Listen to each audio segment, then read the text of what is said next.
안녕하세요. 번개탄TV 시청자 여러분, 기독교 교육 리더십 연구소의 안정훈 전도사입니다. 저는 대학교에서 식품영양학과 생명과학을 전공했고요. 졸업 후에는 신학대학원에 진학해서 신학을 공부했습니다. 그래서 지금은 예수님의 복음을 전하는 일과 그리고 이렇게 여러분들을 만나서 제가 대학교 때 배운 건강에 관한 지식들을 나누고자 합니다. 오늘은 저번 시간에 이어서 교회 먹거리 업그레이드 2탄 코로나19와 싸우는 ABCD 라는 주제를 가지고 여러분들과 이야기 나눠보도록 하겠습니다. 이야기를 나누기에 앞서 질문 하나 던질 건데요. 여러분들 혹시 구루병, 각기병, 괴혈병, 야맹증이라는 이런 병들, 증세들 들어보신 적 있으신가요? 어디서 들어보셨죠? 네, 아마도 학창시절, 중학교, 고등학교, 과학시간 혹은 가정시간에 들어보셨을 텐데요. 그렇다면 이 병에 혹시 걸린 사람을 만나보셨거나 혹은 본인이 이런 증세를 겪어봤다 하시는 분이 있으신가요? 저는 지금까지 살면서 제가 겪어본 적도 없었고 제 주변에 가족, 친구를 비롯한 어떤 지인들 중에서도 이 병들을 겪은 사람을 본 적이 없어요. 네, 이 병들은 바로 비타민이 결핍되었을 때 나타나는 증상들인데요. 그런데 불과 몇십 년 전까지만 해도 우리나라에 이 증상을 보이는 사람들이 굉장히 많았다고 합니다.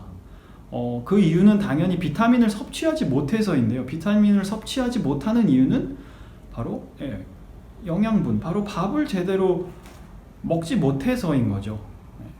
우리나라가 6.25 전쟁을 겪으면서 정말 어려운 시간들을 지나왔는데요. 그때 당시 정말 먹고 살기 힘든 그 시간들 속에서 당연히 영양 결핍이 일어나고 동시에 당연히 비타민들이 결핍되어지면서 이런 병들을 앓는 분들이 참 많았다고 합니다. 면역력과 관련된 이야기를 바로 오늘 하려고 하는데요. 비타민이 면역력과 직접적인 관련이 있다라고는 제가 확실히 말씀드리기가 참 어렵고요. 하지만 면역력에 분명히 영향을 주고 면역력을 강화시키는 데 도움을 주는 역할을 하는 것이 바로 비타민이다, 이렇게 말씀드릴 수 있겠습니다. 여러분, 근데 비타민이 언제 발견됐는지 혹시 아시나요? 1600, 1700 아마 언제쯤 발견됐을까요? 어떻게 예상하셨는지는 모르겠지만 생각보다 굉장히 늦게 발견이 됐습니다. 비타민이 처음 발견된 것은 1915년 비타민 A가 그때 처음 발견이 됐는데요. 생각보다 왜 이렇게 늦게 발견이 됐냐 하면은 1900년대 초반까지만 해도 이런 비타민을 검사할 수 있는 그런 기술이 없었고요. 그리고 이 비타민의 이런 체내에서의 그런 기능들을 밝혀낼 수 있는 어떤 과학자들의 화학적인, 생화학적인 지식들 혹은 생물학적인 지식들이 많이 부족했기 때문에 그 전에는 발견을 할 수가 없었어요. 그렇다고 이 비타민이 없었던 건 아니죠. 그리고 사람들이 이 비타민의 존재를 모르고 있었던 건 아니에요. 그건 역사적인 어떤 기록으로 찾아볼 수 있는데요. 1700년대, 1800년대는 여러분 대륙과 대륙 사이를 이동할 때 어떤 교통수단을 이용했을까요? 네, 맞습니다. 지금은 당연히 비행기로 다니지만 그때는 무조건 배를 타고 항해를 하고 콜럼버스나 이런 대륙을 발견할 때 대부분 다 배를 타고 이동을 했죠. 근데 그 배를 타고 대륙간 대륙 사이를 이동할 때 과연 얼마나 걸렸을까요? 지금도 배를 타고 부산에서 제주도나 혹은 포항에서 울릉도로 갈 때도 몇 시간씩 걸려서 이동을 하잖아요. 대륙과 대륙을 그 당시에 배로 이동을 할 때는 짧게는 몇 주, 길게는 몇 달 이렇게 걸려서 이동을 했다고 합니다. 그런데 그 긴 시간 동안 배 위에서 과연 항해하는 선원들이 얼마나 다양하고 얼마나 충분한 양의 그런 양식들, 음식들을 제공받았을까요? 네. 제대로 먹지 못했겠죠. 네. 이 항해사들이 항상 그래서 비슷한 질병과 비슷한 증세들을 보이면서 죽어가는 것을 이제 발견을 하고, 근데 그걸 어떻게 치료하는지 사람들이 알 수 없었는데 어느 날 어떤 특정 식품을 먹었는데 그 증세들이 호전되기 시작하고 혹은 그 증세들이 나타나지 않는 것을 발견한 거예요. 그러면서 이거를 먹었을 때는 이런 증상이 없어지는구나 하면서 이 비타민의 존재에 대해서는 그때부터 사람들이 알기 시작했어요. 그래서 1880년대 일본에 있는 해군의 한 군의관이 선원들 중에 고기랑 채소를 먹는 그런 선원들이 괴혈병, 각기병에 걸리지 않는 거를 확인을 했어요. 그래서 고기와 채소를 먹으면은 이 각기병이 예방이 되는구나 라는 것을 발견했고요. 그에 이어서 독일에 있는 한 군의관도 껍질을 까지 않는 쌀이 있죠. 그 쌀을 섭취한 군인들이 각기병에 걸리지 않는 것을 또 발견을 했어요.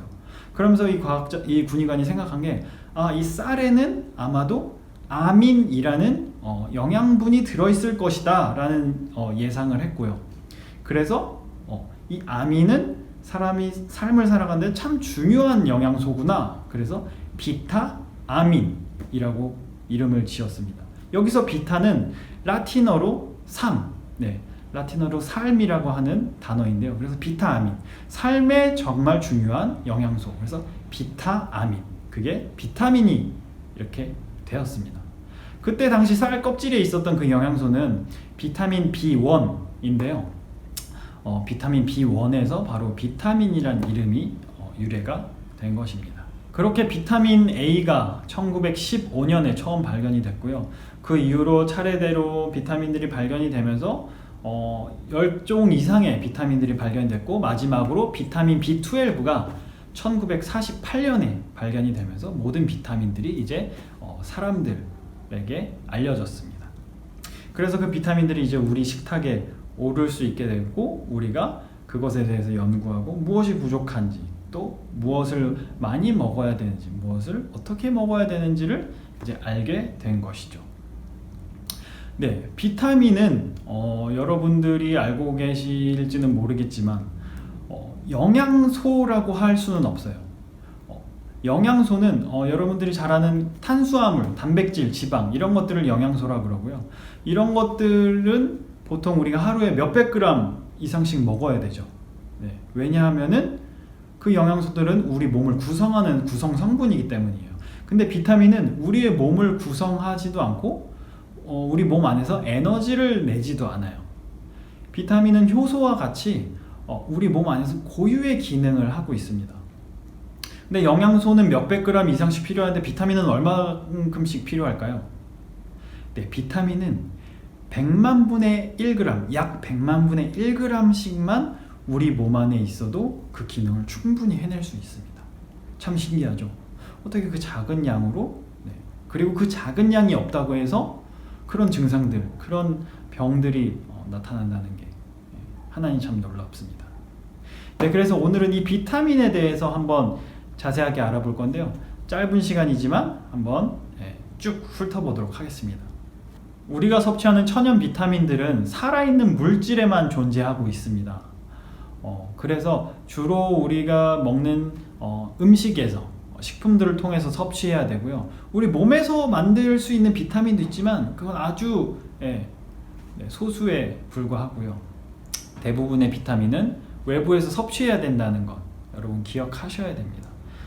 그래서 내가 비타민을 좀 섭취해야겠다 하시는 분들은 골고루 음식을 섭취하시거나, 아니면은 지금 드시는 분들 혹은 드셔보셨을 거예요. 뭐 알약으로 된 거나 이제 음료로 된 그런 비타민 보충제들을 섭취하시면 되는데, 이 비타민들은 나이에 따라서 또 성별에 따라서 그때그때 권장량이 다 다릅니다. 그래서 이것들을 잘 참고하셔서 적당한 양을, 그리고 적당한 보충제를 여러분 섭취하셨으면 좋겠습니다. 본격적으로 이제 비타민에 대해서 이야기를 해보겠습니다. 비타민은 크게 두 가지로 나눌 수 있습니다. 네. 하나는 지용성 비타민, 또 하나는 수용성 비타민. 네. 이름만 들어도 아셨을 거예요. 지용성, 수용성. 기름과 물. 네. 물에 녹아있는 비타민과 쉽게 말해서 기름에 녹아있는 비타민입니다. 먼저 수용성 비타민에 대해서 알아보겠습니다. 수용성 비타민은 말 그대로 물 안에 녹아 있어서 우리 체내의 혈액과 그런 체액을 통해서 자유롭게 몸 안을 돌아다닐 수 있습니다. 이 수용성 비타민은 대표적으로 비타민 B, C 이렇게 두 가지를 말할 수 있는데요. 총 9가지로 나눠져 있습니다. 수용성 비타민은요, 소장에서 빠르게 흡수가 되고요. 제가 아까 처음에 말씀드린 이제 비타민의 양, 하루에 필요한 양이 100만 분의 1g이라 그랬죠. 네, 당연히 이것보다 우리는 더 많은 양을 섭취할 수밖에 없게 되는데요. 이 더 많은 양, 이제 남는 양은 어떻게 되느냐? 수용성 비타민들은 이제 여러분 화장실 가서 소변으로 함께 배출이 되게 됩니다. 그래서 여러분들 이런 경험 해보셨을 거예요. 뭐 비타민 이제 보조제나 보충제를 드셨을 때 화장실에 가서 이제 소변을 넣는데 소변 색깔이 어떻죠? 네, 노랗다 못해 거의 형광 초록색을 띠고 있는 그런 이제 소변 색깔을 보신 적 있는데, 그게 바로 여러분들 체내에 들어간 수용성 비타민들이 남는 이제 부분들이 다 이제 배설이 된 겁니다. 그래서 뭐 아깝다고 생각하실 수도 있는데, 뭐 아까워하실 필요 없고요. 이 수용성 비타민들은 총 9가지가 이제 다 필수 비타민입니다. 각기 다 하는 역할이 있고 우리 몸에서 필요한 역할들이 있기 때문에 이렇게 버려진다고 뭐 조금씩 드실 필요도 없고요. 많이 드시면은 참 좋습니다. 왜냐하면 꼭 필수니까요. 그래서 여러분 매일매일 보충을 해주시면은 참 좋고요. 이제 그 비타민, 수용성 비타민 하나하나 어떤 음식에 많이 들어있는지 한번 알아보도록 하겠습니다. 네, 먼저 비타민 B1입니다. 비타민 B1은 콩, 그리고 돼지고기, 땅콩, 밀배아, 요런 것들에 많이 들어있고요.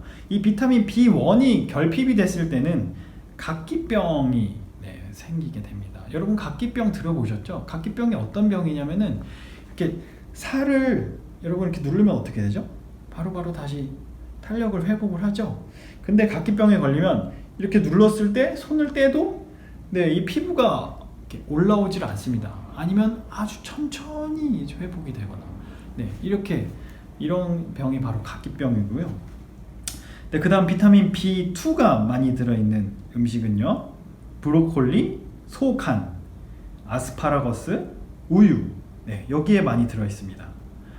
그리고 바로 이어서 니아신이라는 비타민인데요, 이거는 건조 완두콩, 그리고 땅콩, 버터, 간, 닭고기, 생선, 참 다양하게 있죠.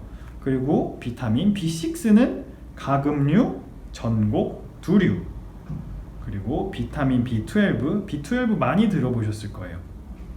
비타민 B12는 동물성 식품에만 들어있습니다. 맞습니다. 쉽게 말해서 고기에만 들어있는 거고요. 이 비타민 B12가 요즘에는 너무 과잉 섭취죠. 여러분 고기 좋아하시잖아요, 그렇죠? 그래서 비타민 B12는 고기에 있다는 거. 그리고 또 엽산도 있고요, 판토텐산, 비오틴, 많이 들어보셨고 또 처음 들어보시는 것들도 있으실 거예요. 그리고 마지막으로 가장 많이 들어본 바로 비타민 C. 비타민 C는 잘 아시다시피 오렌지, 감귤 여기에 많이 들어있고요. 그리고 브로콜리, 통후추에도 들어있습니다. 그리고 감자, 토마토, 양배추, 이런 음식들에 들어있는데요. 비타민 C를 가장 많이 일상생활에서 접해 보실 수 있으실 거예요. 근데 이 비타민 C 제가 아까 많이 먹어도 이제 소변으로 배설이 된다고 말씀드렸는데, 근데 그럼에도 이거를 너무 과하게 과량으로 섭취했을 때는 그에 따른 이제 또 증세가 있습니다. 과유불급. 여러분 저희가 먹는 거는 제가 이거 어디를 가서는 항상 강조하는 거지만, 음식이라는 것은 충분히 섭취하되 적당히 해야 한다. 여러분 이거 항상 기억하셔야 됩니다. 무엇을 어떻게 먹든지 간에 충분히 먹되 적당히 먹어야 된다. 네, 비타민 C도 마찬가지입니다. 배설이 되지만 비타민 C를 과량으로 섭취했을 경우는 신장 결석이랑 설사 이 증세가 나타나게 됩니다. 그래서 여러분 너무 많이 섭취하지는 않으셨으면 좋겠습니다. 지용성 비타민에 대해서 설명을 해보겠습니다. 지용성 비타민, 기름에 녹아있는 그런 비타민인데, 지용성 비타민은 수용성 비타민과는 다르게 많이 먹었다고 해서 소변으로 배출이 되지가 않습니다. 그래서 지용성 비타민은 수용성 비타민에 비해서 과량으로 섭취했을 때 나타나는 증상들, 몸에 안 좋은 현상들이 더 많은데요. 그거에 대해서도 한번 알아보시고 지용성 비타민을 어떻게 섭취해야 되는지도 한번 고민해 보셨으면 좋겠습니다. 네, 지용성 비타민은 네 가지가 있습니다. 바로 A, D, E, K. 네, 먼저 A부터 알아볼 건데요. 비타민 A는 우리 피부, 그리고 점막, 그리고 정상 시각을 유지하는데 그런 역할을 하고 있습니다. 이 비타민 A는 이제 우리 몸에 있는 내장기관 중에 간에서 저장을 하게 되는데요. 이 간은 비타민 A를 수년간 공급할 수 있는 정도의 양까지 저장을 할 수가 있다고 합니다. 근데 그 정도 양을 우리가 음식으로 섭취를 할 수가 없습니다. 음식으로 섭취하는 양이 굉장히 소량이기 때문에. 그래서 비타민 A 같은 경우에 이제 알약, 보조제를 많이 드시는 경우도 있는데, 이 알약을 또 너무 많이 먹게 되면은 이러한 증상들이 나타나게 됩니다. 어떤 현상들이 있냐면 관절 통증, 그리고 혈액 응고가 지연되고요, 구토가 발생하고요, 그리고 설사, 그리고 그리고 막 초조해지는 이런 정신적인 증상도 나타나게 되고요. 어떤 피로감, 참 비타민 A를 많이 섭취한다고 좋은 게 아니라는 것 여러분 꼭 알고 계셔야 합니다. 그리고 이어서 비타민 D. 비타민 D 여러분 많이 들어보셨죠? 비타민 D를 어떻게 하면 합성할 수 있는지 혹시 아시나요? 상식적으로 많이 알고 계실 텐데, 바로 햇빛을 통해서, 우리 피부를 통해서 합성을 할 수 있습니다. 그래서 어디 건강 프로그램이랑 뉴스 같은 데 보면 하루에 몇 분 이상 야외에 나가서 산책을 해라 이런 얘기들 많이 하는데요. 일주일에 한 3회 정도, 그리고 얼굴이나 이런 피부를 이제 햇볕에 최소한 15분 정도는 노출을 시켜야 이제 비타민 D 합성이 된다고 합니다. 근데 또 너무 지금 이렇게 날씨가 뜨거운 여름에는 또 너무 과하게 이렇게 햇빛에 노출되면은 당연히 피부에 좋지 않으니까요. 적당한 시간을, 적당한 양을 이렇게 햇빛을 받으시는 게 참 좋은 것 같습니다. 그래서 비타민 D는 햇빛을 통해서 우리 피부에서 합성이 된다는 거, 여러분 이거 알고 계셨으면 좋겠고요. 비타민 D의 특징을 또 알아보도록 하겠습니다. 비타민 D는 우리 몸속에 있는 뼈와 많이 관련이 있습니다. 그래서 비타민 D 결핍이 일어나면은 뼈를 무르게 하고 약하게 하는 골연화증, 구루병이 걸리게 되는데요. 특히 임산부들, 특히 출산을 하신 이후, 반복된 출산을 하신 이후에 이런 여성들에게 많이 나타납니다. 그 이유는 이제 임신을 하고 계실 때 뱃속에 있는 태아의 그 뼈를 형성할 때는 엄마 몸속에는 비타민 D, 칼슘, 이 영양소들을 가지고 이제 자신의 그 몸의 뼈를 만들게 되는데요. 반복된 출산을 하게 되면은 이제 엄마의 몸 속에 있는 이 방금 말씀드린 영양소들이 고갈이 되면서 자연스럽게 뼈가 무르게 되고 뼈가 약해지는 골연화증에 걸리게 됩니다. 그래서 출산을 하신 이후, 특히 반복된 출산을 하신 이후에는 비타민 D를 식품으로도 섭취하셔야 되지만, 아까 말씀드렸다시피 식품으로는 아주 소량의 비타민 D만 섭취할 수 있으니까 꼭 보충제를 통해서 비타민 D를 섭취하셔야 된다는 것을 꼭 기억하시기 바랍니다. 비타민 D를 넘어가기 앞서 한 가지 재밌는 사실을 또 알려드리자면은 가끔 비타민 D를 나는 많이 합성할 거야 하셔서 이렇게 햇빛에 오랜 시간 자신을 이렇게 피부를 노출시키는 분들이 계세요.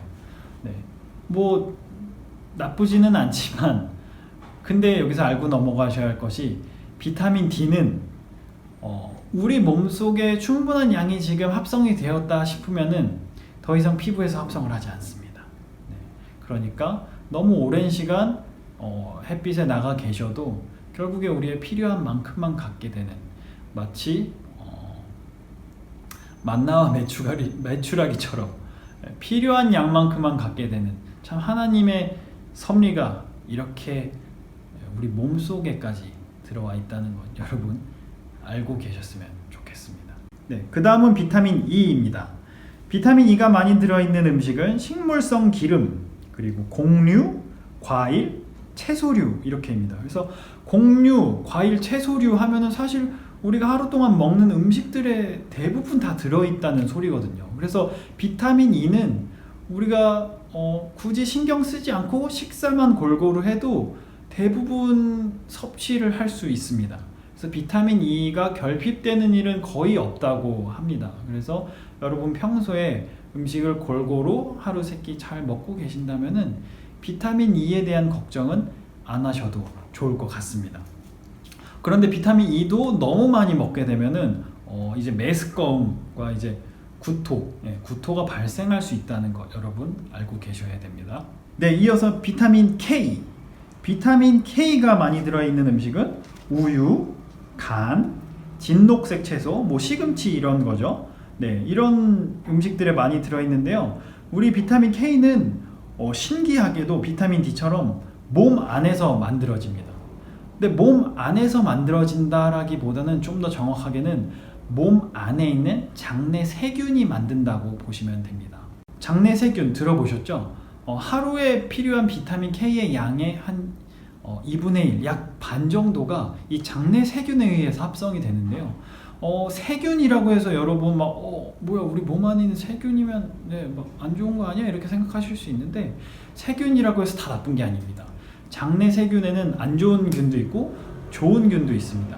그래서 이렇게 비타민 K를 섭취할 수 있게 도와주는 세균들은 좋은 세균이죠. 그래서 장내 세균을 통해서 섭취를 하게 되는데, 그럼에도 부족한 경우가 있어요. 어떤 경우냐 하면 이 장내 세균이 파괴되었을 때, 죽었을 때, 그때가 이제 그런 경우가 있는데요. 언제냐? 여러분 어떤 질병에 걸리셨을 때, 혹은 수술하거나 상처가 나셨을 때 항생제를 먹어보신 적 있으실 거예요. 근데 이 항생제를 먹게 되면은 장내 세균들이 다 파괴가 됩니다.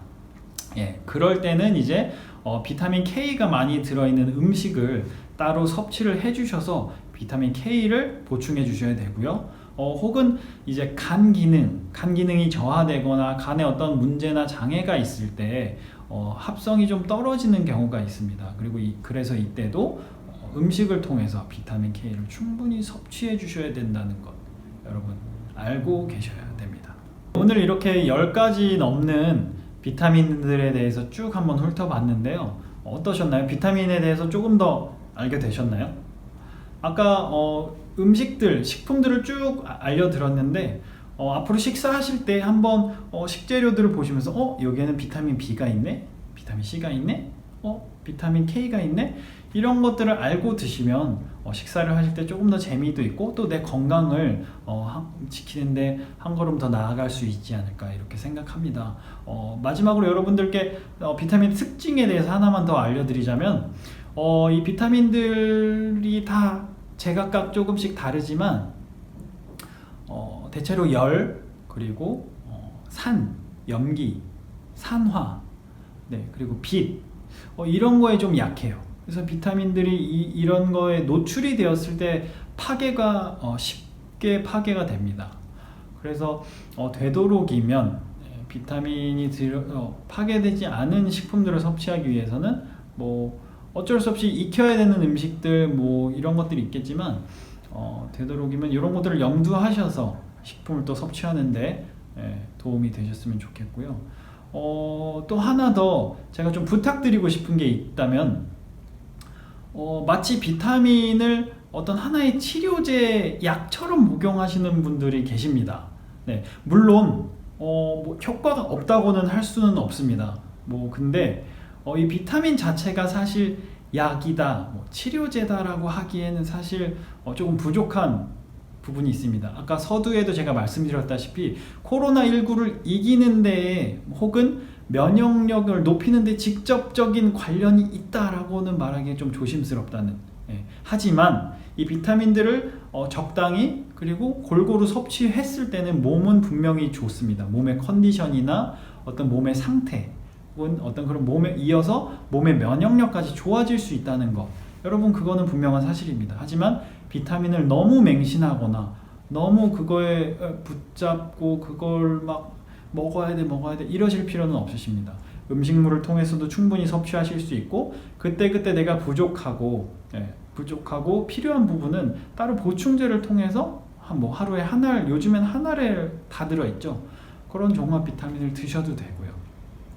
특히 비타민 D 같은 경우는 여러분 이왕이면 드시어서 섭취하시는 것보다 야외 활동을 하시면서 합성을 하시는 게 더 바람직하지 않나. 산책도 하고 바람도 쐬고 하면은 자연스럽게 비타민 D도 섭취하면서 기분도 리프레시 할 수 있고 또 내 안에 몸에 열량 소모도 하면서 운동 효과도 있고 일석이조의 효과를 거둘 수 있는 게 바로 비타민 D 합성하는 햇빛을 보는 시간입니다. 햇빛을 보면 또 기분도 좋아지기도 하고요. 그런 여러 가지 효과가 있으니까요. 비타민 섭취할 때 여러분 너무 맹신하지도 말고 너무 소홀히 하지도 말자. 그리고 이왕이면 음식을 통해서 보충제보다는 음식을 통해서 섭취를 하자 했으면 좋겠다, 이렇게 여러분께 부탁을 드립니다. 네, 지금까지 비타민에 대해서 함께 얘기해 봤고요. 요즘에 다시 코로나가 기승인데 더 이상 퍼지지 않았으면 좋겠습니다. 여러분 코로나 조심하시고 또 이제 더위가 또 시작될 것 같은데 더위 조심하시고 그리고 비타민 섭취 잘 하셔서 건강한 여름 그리고 건강한 하루 보내셨으면 좋겠습니다. 지금까지 기독교 교육 리더십 연구소의 안정훈 전도사였습니다. 고맙습니다.